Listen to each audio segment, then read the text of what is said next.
Gallant Old Engine. "I'm ashamed of you, Duncan," said Skarloey. "You should think of your passengers." "Passengers are just nuisances. They're always complaining." Skarloey was shocked. "That is no way to talk," he said. "Passengers are our coal and water. No passengers means no trains. No trains means no railway. Then we be on the scrap heap, my engine, and don't you forget it. Thank goodness Rheneas is coming home. Perhaps he'll teach you sense before it's too late." "What has Rheneas got to do with it?"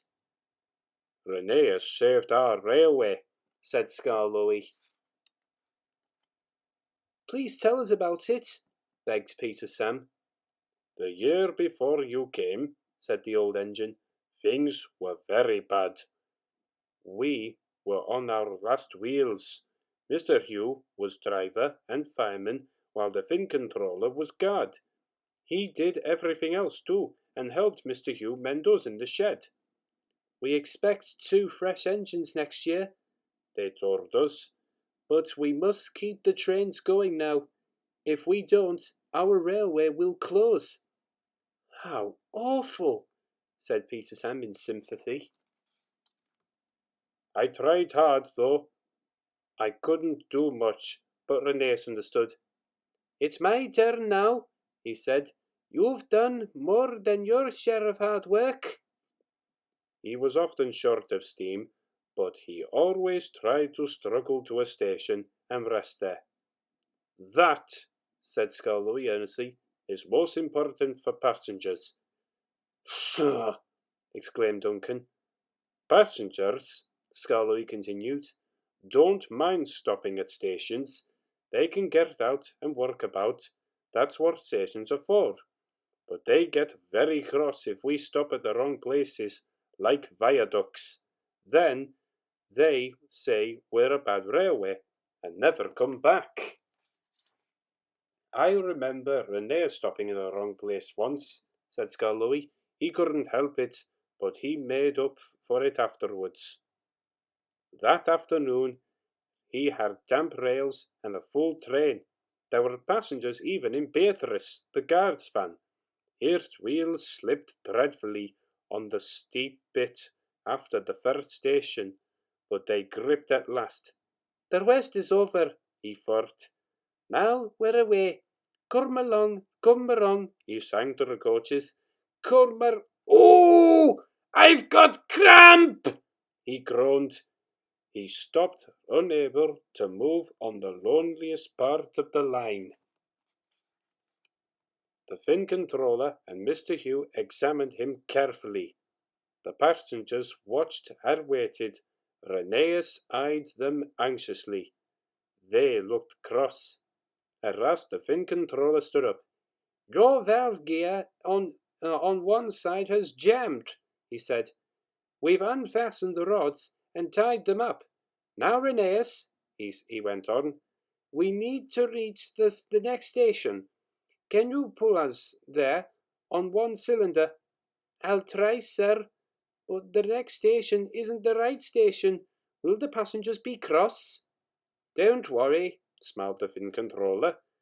"They know we can't reach the top station today." The fin controller sanded the rails. Passengers from Beatrice pushed behind. Mr. Hugh gently eased on out the regulator. The train jerked and began to move. "I'll do it! I'll do it!" Everyone cheered, but Rheneas heard nothing. The fin controller's relying on me. If I fail, the railway will close. It mustn't. I'll get there or burst." Everything blurred. He was too tired to make another yard, but he did, and another, and another, and another, till...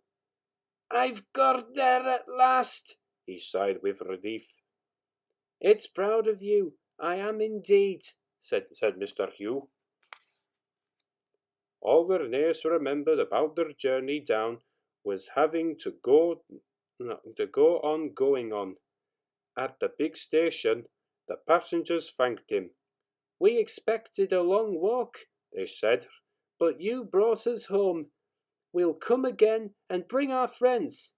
"You're a gallant little engine," said the Fin controller. "When you're rested, we'll mend you so you're ready for tomorrow." Was Rheneas always ready for tomorrow?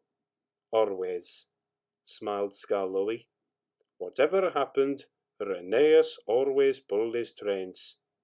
It was Duncan who broke the silence. "Thank you for telling us about Rheneas," he said. "I was wrong. Passengers are important after all."